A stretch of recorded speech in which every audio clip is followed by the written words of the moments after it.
स्वागत है आपका हमारे नए शो में जिसका नाम है लोग matters because every story matters. मैं हूँ आपकी होस्ट आरजे शिवरंजनी। दोस्तों, हमारे रेडियो शोज सफाया के स्टूडेंट्स के लिए बनाए गए हैं और हमारे कैंपस के लोगों की बात यूं है कि हमारा दिन कॉफ़ी या चाय के बिना पूरा ही नहीं होता। और कैंपस में अगर कोई सबसे फेमस जाना माना पसंदीदा कॉफ़ी स्पॉट है तो वो है गणेश भैया का कॉफ़ी स्टॉल। एक कड़क चाय हो या ठंडी सी कोल्ड कॉफ़ी, कॉलेज का हर दिन यहीं शुरू और यहीं पर ख़त्म होता है। कभी एग्जाम के स्ट्रेस में तो कभी केसकोप की ठंडी सुबह में गणेश भैया के हाथों की चाय या कॉफ़ी बहुत सारा इमोशनल सपोर्ट देती है। पर क्या किसी ने कभी सोचा है कि जो हमें रोज़ कॉफ़ी पिलाते हैं उनकी कहानी क्या है? तो इसलिए आज हम आपके लिए लाए हैं एक ऐसे इंसान जो हमारे कॉलेज लाइफ का बहुत बड़ा हिस्सा है, हमारे अपने गणेश भैया। चलिए सुनते हैं उनकी कहानी। नमस्ते भैया, पहले तो आपका हमारे रेडियो शो पर बहुत बहुत बहुत स्वागत है। शुरुआत के लिए क्या आप हमें अपने बारे में कुछ बता सकते हैं, जैसे कि आप कहाँ से हैं और ये कॉलेज में कॉफ़ी स्टॉल का सफ़र कहाँ से शुरू हुआ? मेरा नाम गणेश है, गणेश देवनाथ। मैं कोलकाता से आया हूँ और एक सपना लेके आया था मुंबई में कि कुछ बेटर कुछ कर पाऊँ। एंड मेरा एक ड्रीम था कि मैं अपने मम्मी का जो सपना था वो मैं पूरा कर पाऊँ कि ना पाऊँ, ये मेरे मन में भी एक था। फिर मैंने मुंबई में आया और एक छोटा सा एक शॉप था जहाँ पे मैं डिलीवरी बॉय का काम कर रहा था।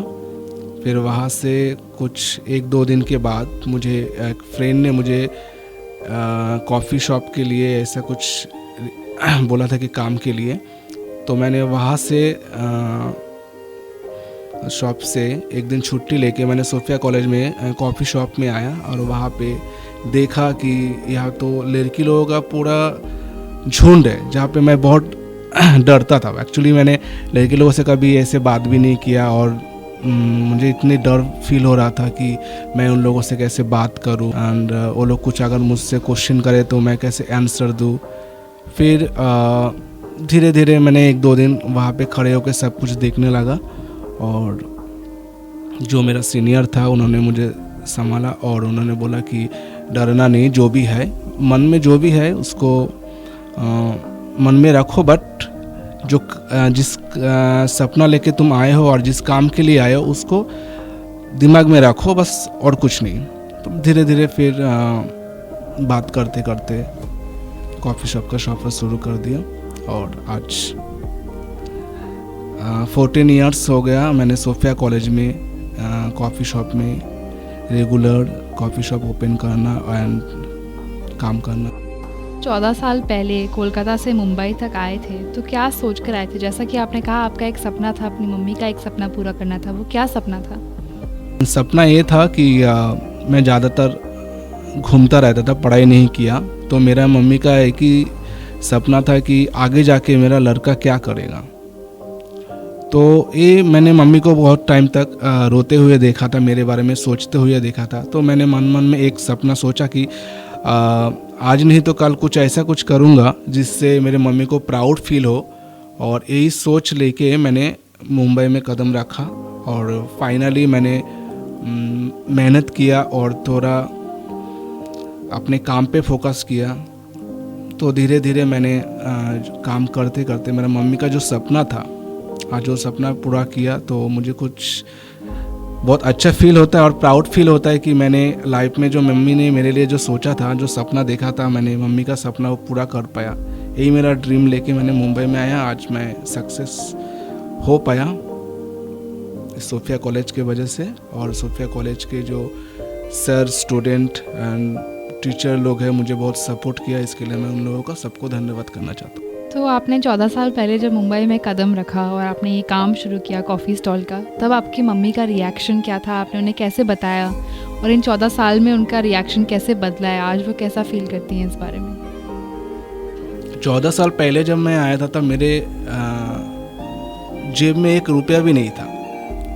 उस 14 साल आज से 14 साल पहले भी मेरे लिए 1 रुपीस बहुत मायने रखता था, क्योंकि मेरे मम्मी, मैं कभी घूमने जाता था तो मेरे मम्मी 10 पैसा या 10 पैसा या 5 पैसा ऐसा कुछ देता था जब मैं छोटा था। तब मुंबई में जब आया था तभी मेरे मम्मी मुझे 10 रुपीज़ दिया था और रो रहा था कि यही 10 रुपीज़ मेरे पास है, इससे ज़्यादा मैं तुझे और कुछ दे नहीं पाऊँगा। तो जब मुंबई में मैं आया और मैंने मेहनत किया, काम ऐसे भी बहुत सारे जॉब मेरे लाइफ में आए हैं, बट मैंने सोफिया कॉलेज का जो कॉफ़ी शॉप है उसको मैंने अपना फ्यूचर के लिए मैं उसको ही सोच के रखा था कि मैं यहाँ से कुछ करूँगा ऐसा, ताकि मेरे मम्मी प्राउड फील करके लोगों को बोल सकता है कि आज जो भी मेरे घर पे है, जो भी कुछ है, तो ये मेरे लड़के ने किया है।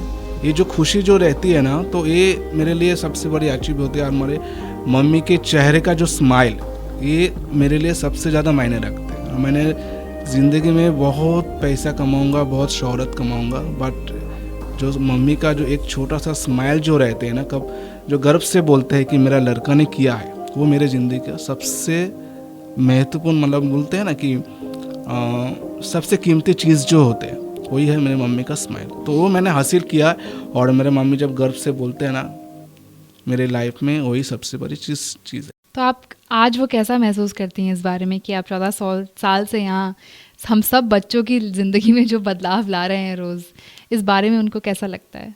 एक्चुअली मेरे मम्मी जो है ना, उनको मैंने कभी बताया ही नहीं हूँ कि मैं क्या करता हूँ, क्या नहीं करता हूँ। सिर्फ उनको ये पता है कि मैं एक कॉलेज में कॉफ़ी शॉप चलाता हूँ, बट क्या करता हूँ कि नहीं करता, आज तक मैंने मेरे मम्मी को बताया नहीं। तो कोई ख़ास वजह अपनी मम्मी को ना बताने की, या आपके दिमाग में कुछ था कि जब कुछ हासिल हो जाए तब जाकर बताएंगे, ऐसा कुछ सोचा था? नहीं, ऐसा कुछ नहीं है। मैंने कुछ हासिल जो करना था, वो मेरे मम्मी के चेहरे का स्माइल, जिसके लिए मैंने इतना मेहनत करता हूँ, और वो तो मैंने हासिल कर ही लिया। और ऐसा कुछ वजह नहीं है, बट मैं अपने काम को एक सीक्रेट रखना चाहता हूँ कि मैं क्या करता हूँ कि नहीं करता हूँ, घर वाले को मतलब उस बारे में ना सोचे तो ही बेटर है। क्योंकि कभी कभार क्या रहता है, अगर हमारे बिज़नेस में कभी कम, आज बिज़नेस अच्छा होता है कि कल बिज़नेस ख़राब भी होता है, तो जिस टाइम पे अच्छा रहता है उन लोग, उस टाइम पे क्या रहता है कि चेहरे का स्माइल सबकी खिलती है। बट जिस टाइम पे हमारे पास बिज़नेस कम हो जाता है, कैश अमाउंट नहीं आते, तो उस टाइम पे का चेहरा ऑटोमेटिकली डाउन हो जाता है। तो इसीलिए मैं हमेशा बोलते रहता हूँ कि जो भी है, जो भी काम कर रहा हूँ, बहुत अच्छा चल रहा है और आगे भी अच्छे ही चलेगा, बस यही। जी ज़रूर, आपके बिना तो ये कॉलेज सर नहीं चल पाएगा, हमारा दिन नहीं चल पाएगा। तो थोड़ा सा अगर हम और बात करें आपके दिन के बारे में, आप ये जो स्टॉल है वो रोज़ खोलते हैं, तो आपका दिन कैसा चलता है? कितने बजे से शुरू होता है और कितने बजे तक रहता है? और ये रश जो होता है कॉलेज का, वो कब होता है? थोड़ा आप हमें इस बारे में बताएं। मैं मॉर्निंग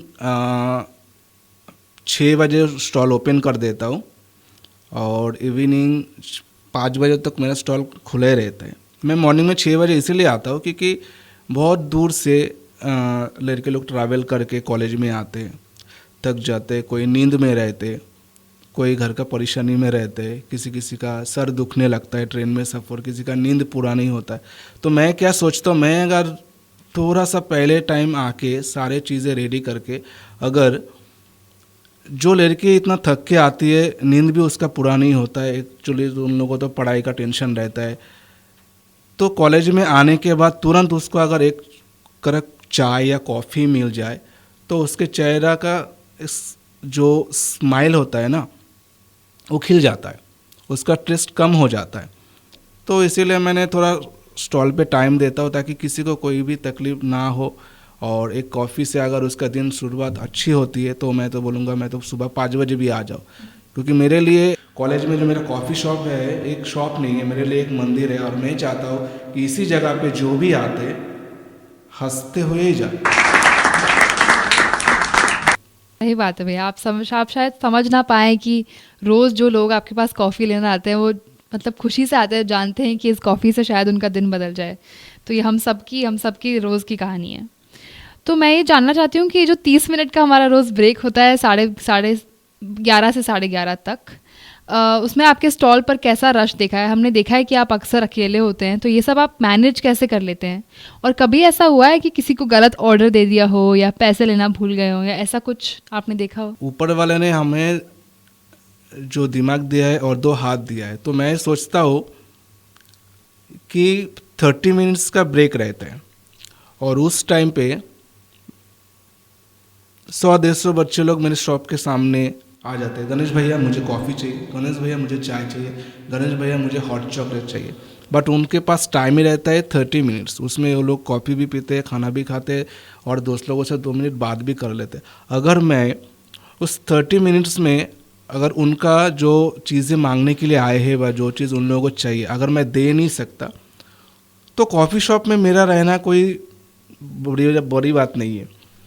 और मैं चाहता हूँ कि हर लड़की को हर चीज़ें मिल जाए उसी टाइम पे, इसलिए मैंने दोनों हाथ को ऐसे सेट करके रखा, ऐसे मैं कान से सुनता हूँ और दोनों हाथ को मैंने ऐसे सेट करके रखा हो ताकि किसी को खाली हाथ रिटर्न ना जाना पड़े। बट आपने जो बोला है कि गलती से कभी किसी को कॉफ़ी के जगह पे आइस टी देना या कॉफ़ी के जगह पे किसी को कुछ ठंडा कुछ और दे देना, ऐसा हुआ है, बहुत बार हो जाता है, गलती इंसान से होता है, तो होता है ऐसा। और पैसे लेने की बात, हमारे कॉलेज की स्टूडेंट बहुत ही अच्छी है और मैं बहुत रिस्पेक्ट भी करता हूँ कि गणेश भैया जो मेहनत करता है वो लोग भी देखते रहते हैं कि गणेश भाई कितना मेहनत करते हैं। और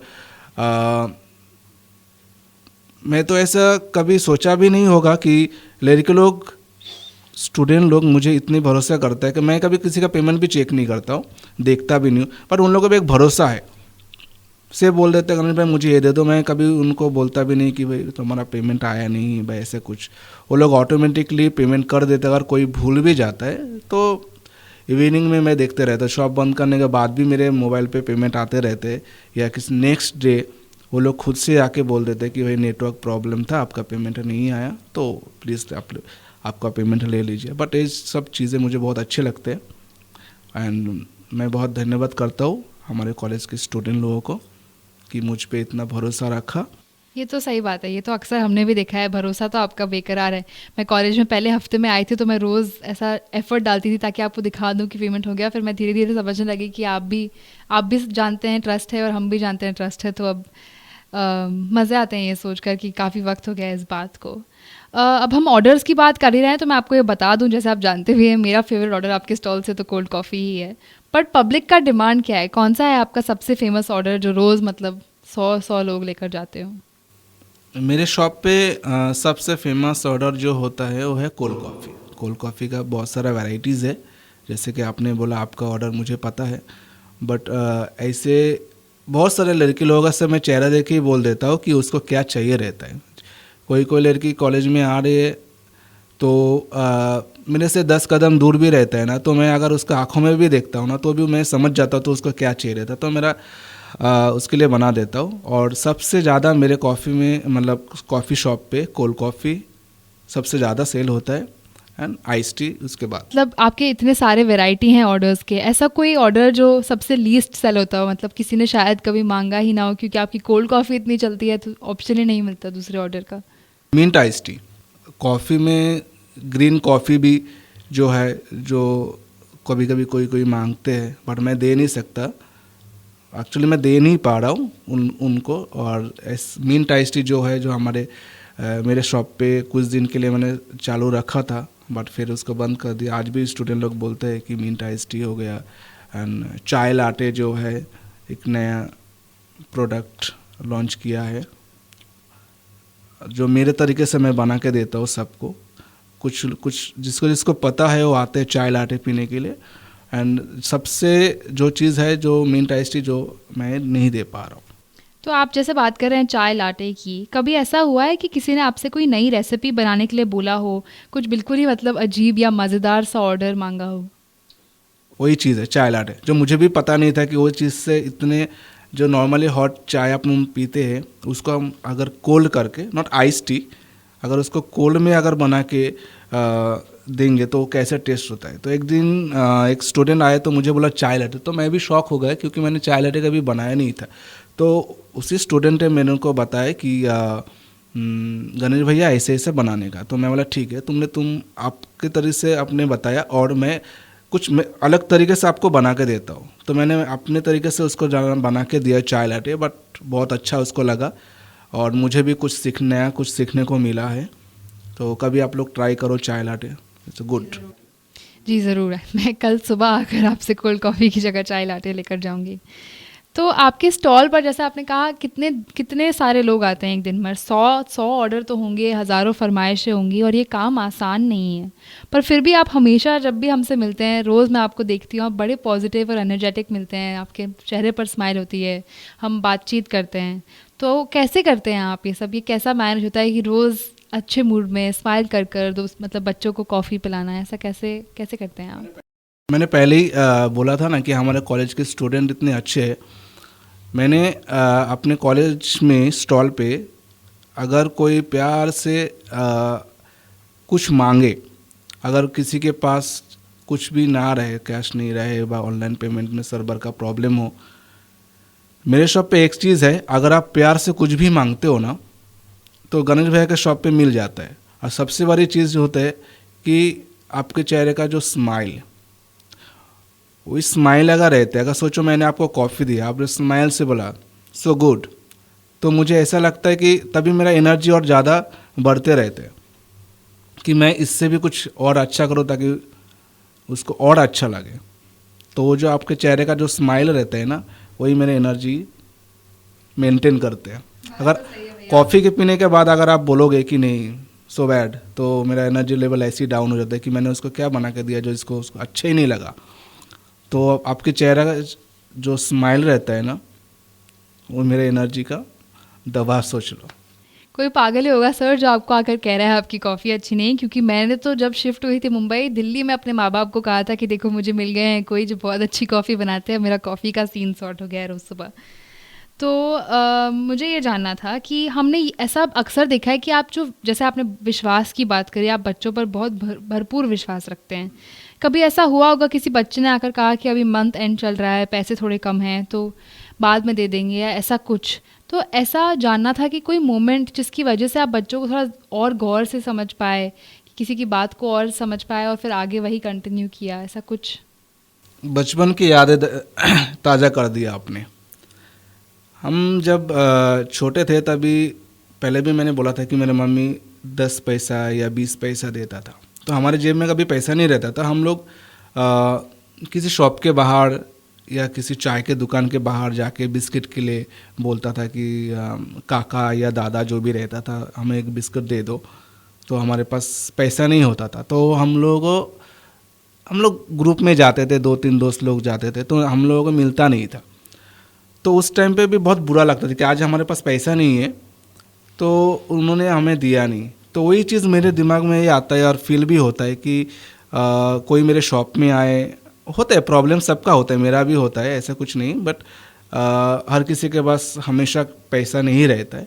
अगर वो चीज़ उनको उसी टाइम पे चाहिए रहता है, तो आप लोग पढ़ाई करते हो, आपको मैं समझ सकता हूँ कि आप लोग कितने टेस्ट लेके चलते हो, तो उस टाइम पे अगर वही चीज़ आपको ज़रूरत भी होता है। अभी किसी कारण सोचो किसी के पेरेंट्स ने पैसा भेजना भूल गए होंगे या कुछ उनको कुछ इमरजेंसी काम रहा होगा, वो पैसा सेंड नहीं कर पाए होंगे, तो उसी टाइम पे मेरे पास आता है। ऐसे बहुत सारे लड़के भी है जो मंथ एंड हो जाता है कि गणेश भाई मुझे कॉफ़ी चाहिए था, आप मुझे प्लीज़ दे दीजिए, आपको मैं बाद में, और मैं खुशी से देता हूँ। इसलिए देता हूँ कि मुझे उस पर भी भरोसा है। आज जिस भरोसे से मैंने उसको कॉफ़ी दिया, उसके पास पैसा नहीं था बोल के, बट उसके पास जब पैसा आ जाता है, जिस दिन आ जाता है, उसने तुरंत आके मुझे दे भी जाता है पैसा कि गणेश भाई आपने जो दिया था ले लीजिए। ऐसे बहुत बार हुआ है मेरे साथ, और हमारे स्टूडेंट लोग भी बहुत बार आए भी है। इसी सब विश्वास की वजह से आप कॉलेज में तो बहुत फेमस हैं ही। ऐसा कोई नहीं होगा जो गणेश भैया को जानते नहीं, जैसा मैंने कहा दिल्ली तक आपकी अफवाह फैल चुकी है अब। पर आपकी फैमिली की क्या राय है? जैसा आपने कहा अपनी माँ को आपने बताया नहीं आप क्या काम करते हैं, पर घर में और कौन लोग हैं, आप हमें उनके बारे में कुछ बता सकते हैं? वो आपको कैसे सपोर्ट करते हैं और आप उनको कैसे सपोर्ट करते हैं, इस बारे में कुछ बताएं। घर पे मैं सबसे छोटा हूँ और मेरे ऊपर मेरा 2 भाई है और 2 बहन भी है, और सबका शादी भी हो गया, सब अपने अपने लाइफ में बिज़ी रहते। एंड मेरा जो भाई है, बड़ा वाला जो भाई है, वो थोड़ा फाइनेंशियल थोड़ा बहुत ही कम है, तो सपोर्ट मुझे करना पड़ता है। घर का जिम्मेदारी जो रहते हैं ना, देखभाल सब उसको उसके हाथ में ही है। कुछ बड़ा कुछ घर का कोई प्रोग्राम हो या कोई बीमार हो, कुछ ज़्यादा अमाउंट का खर्चा रहता है, तो ही फोर्स करता है मुझे कि इसके लिए इतना खर्चा है कि ये है, उस चीज़ मैं मेंटेन करता हूँ। जो बड़े अमाउंट वाला रहता है, जो स्मॉल घर का जो काम रहता है वो मेरे भाई करते हैं। आपने कभी ऐसा सोचा था कि आप घर से दूर यहाँ एक सपनों की नगरी में आएंगे और एक छोटी सी दुनिया बना लेंगे, जहाँ 100 तरीके के लोग आपको आकर रोज़ कहते हैं कि देखो छुट्टियों में हमने आपकी कॉफ़ी को बहुत मिस किया है। तो हम जितना आपके बारे में सोचते हैं छुट्टियों में, जो मैं तो बहुत आपको कहा भी था विंटर ब्रेक के बाद कि सर कॉफ़ी की बहुत याद आई। आप हमें ऐसा बताइए कि आपको कभी किसी स्पेसिफिक बच्चे के बारे में ख्याल आओ कि वो कैसा होगा या उसकी पढ़ाई कैसी चल रही होगी, या आखिरी बार कब बात हुई थी? कभी सोचा है आपने हमारे बारे में ऐसा? लॉकडाउन के पहले तो इतना कुछ सोचता नहीं था। काफ़ी सारे दोस्त लोग भी हो गए थे, एंड जो भी दोस्त लोग थे सब फॉरेन कंट्री में चले गए पढ़ाई के लिए। बट कभी कभार मैसेज करता था कि गणेश आज मैं तेरा चाय बहुत मिस कर। अमेरिका में अमेरिका हो, लंदन हो या दुबई हो, बहुत सारे लड़की है आपके डिपार्टमेंट बीएमएम के स्टूडेंट थे, तो वो लोग मुझे बहुत मिस करते थे। कि वो लोग मैसेज भी करते थे कि गणेश भैया आपकी चाय बहुत मिस कर रहा हूँ। तो मैं भी बहुत उस टाइम पे मैं थोड़ा इमोशनल हो गया था कि अगर आप मेरे पास ऐसा कोई सुपर पावर होता ना, तो मैं तुरंत उसके पास चला जाता और उसको एक चाय पिला के आता था, और उसके चेहरे का जो स्माइल है वो देख के आता था। ऐसा बहुत फील होता है। लॉकडाउन के बाद जब मैं 9 मंथ घर पे बैठा था, उस टाइम पे मुझे बहुत याद है, बहुत स्टूडेंट लोगों को मैंने बहुत मिस किया। कि डेली आके मेरे को बहुत कोई स्टूडेंट आता था, बहुत परेशान करता था, गणेश भैया गणेश भैया गणेश भैया। वो जो चीज़ है परेशान, तो मैं सोचता था कि वो मुझे परेशान कर रहा है। बट मैं जब 9 महीना घर पे बैठा था ना, तब मुझे वो चीज़ बहुत याद दिलाता था। एक्चुअली वो परेशानी नहीं था, जो प्यार था उन लोग को मेरे ऊपर, वो जता रहा था। एंड मैंने काफ़ी सारे स्टूडेंट को उस टाइम पे मैसेज भी किया था कि कैसे हो कि नहीं हो, पढ़ाई कैसा चल रहा है वगैरह वगैरह समथिंग। आज भी होता है ऐसे मैसेज में करते रहे तो, या कोई आते हैं तो अगर मैं कोई लड़की अगर मेरे स्टॉल पे 2 दिन या 3 दिन नहीं आता है, तो भी मैं इसको पूछता हूँ कि आप कैसे हो, इतने दिन क्यों नहीं है, आपको नहीं देखा मैंने। तो ऐसे पूछता रहता हूँ उन लोगों को हालचाल। तो जैसे आप लॉकडाउन की बात कर रहे हैं, हमारा लॉकडाउन तो पढ़ाई में गुजरा। आप जो कह रहे हैं 9 महीने आप घर पे थे, कैसा गुजरा आपका लॉकडाउन? क्या किया था आपने? लॉकडाउन में मैं गुजरा तो अच्छा, किसी का तो अच्छा नहीं था। कोई भी बोले कि बहुत अच्छा था, बट वो अच्छा नहीं था। एंड लॉकडाउन ने मुझे बहुत कुछ सिखाया भी है। मैं अगर 10 रुपया कमाता हो तो 8 रुपया खर्चा ही कर देता हूँ। मैं खुद के बारे में कभी सोचता ही नहीं था। मेरी बहन बोलता है मुझे पैसा चाहिए तो उसको दे देता, भाई बोलता चाहिए उसको दे देता, भतीजा वगैरह जो भी है समथिंग। मैं अपने लिए कभी नहीं सोचा था। सिर्फ मम्मी का सपना पूरा कर दिया तो मुझे लगा कि मैं अपना सपना पूरा हो गया। तो उस टाइम पे जब मेरे जेब में जब पैसा नहीं था, तब मैंने समझा कि पैसे की अहमियत क्या होता है। तब मुझे 1 रुपया भी अगर मेरे जेब में रहता तो बचपन के याद आता। इसी 1 रुपया के लिए मैं इतने दूर गया था काम करने के लिए। बट आज देखो मेरे पास इतना पैसा होते हुए भी आज मेरे पास नहीं है। तो लॉकडाउन का जो एक्सपीरियंस है वो तो एकदम बहुत बेकार है। उसके बाद ही मैंने सीखा है कैसे क्या करने का नहीं करना। मैं तो सबको बोलूँगा कि समय रहते हुए जो भी अपने पास रहता है उसको संभल के यूज़ करो, नहीं तो फ्यूचर में कभी ऐसा दिन भी आता है जिस टाइम पे तुम्हारे पास कुछ भी नहीं है। और अगर तुम्हारे पास कुछ भी नहीं रहता है ना, तो ना दोस्त काम आता है ना दुआ काम आता है, कोई काम नहीं आता है। तुम्हारे पास अगर सब कुछ होता है ना, उसी टाइम पे सबकी याद आते हैं। एंड सब लोग तुम्हें ही याद करेंगे, तुम किसी को याद नहीं करोगे। बात तो सही है। इसी बात पर अगर आप हमारी छोटी सी इस दुनिया को कोई मैसेज देना चाहें तो आप क्या कहना चाहते हो? पता नहीं मैंने कौन सा छोटी सी दुनिया बनाया, बट आप लोगों का जो प्यार है वही मेरे लिए छोटी नहीं बहुत बड़ी दुनिया है। क्योंकि आप लोगों की वजह से, आप लोगों की हेल्प की वजह से मैंने जो ख्वाब देखा था पूरा किया।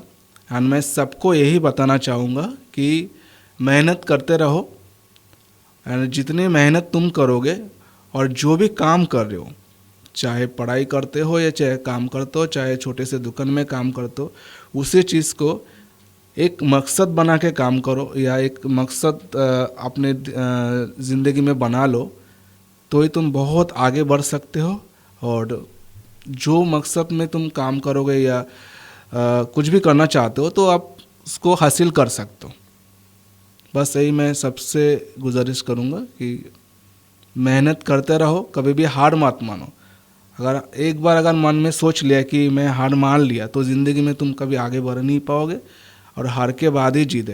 भले तुम 10 जगह पे जाके गिर जाओगे, बट कभी ना कभी आप एक जगह पे ऐसे खड़े हो जाओगे कि कोई आपको छू भी नहीं पाएगा। तो हमेशा मेहनत करते रहो। बात तो बिल्कुल सही है। मेरा कैंपस के स्टूडेंट्स के बिहाफ पे ये जिम्मेदारी है कि मैं आपको बताऊं कि आपका कैंपस का जो कॉफ़ी स्टॉल है वो सिर्फ कोई नॉर्मल स्टॉल नहीं है, हज़ारों स्टूडेंट्स की कॉलेज की लाइफ की यादों का हिस्सा है। दोस्तों, हमने जाना आज एक दिन की कॉफ़ी या एक दिन की चाय सिर्फ नींद भगाने का ज़रिया नहीं है, बल्कि उस हर कप के पीछे एक कहानी छिपी हुई है। एक कहानी मेहनत की, मुस्कुराहट की और कभी कभी स्ट्रगल्स की थी। और शायद इसी वजह से हर कप कॉफ़ी का एक अलग ही मज़ा होता है। तो अगली बार जब आप गणेश भैया की स्टॉल पर जाएं तो बस अपनी ऑर्डर लेकर आगे मत पड़िएगा। उनसे पूछिएगा, भैया आप कैसे हो, क्योंकि कभी कभी छोटी सी बातचीत भी किसी के दिन को बेहतर बना सकती है। ज़िंदगी का मज़ा सिर्फ बड़े लम्हों में नहीं, बल्कि छोटी छोटी बातों में भी छुपा है। एक प्याली चाय में, थोड़ी हंसी मजाक में, यही यादों में एक कॉफ़ी की दुनिया है। मैं हूँ आपकी RJ Shivaranjani with my partner Anuya. मिलते हैं अगले एपिसोड में एक नई कहानी के साथ। तब तक जिंदगी के हर घूंट को महसूस करें।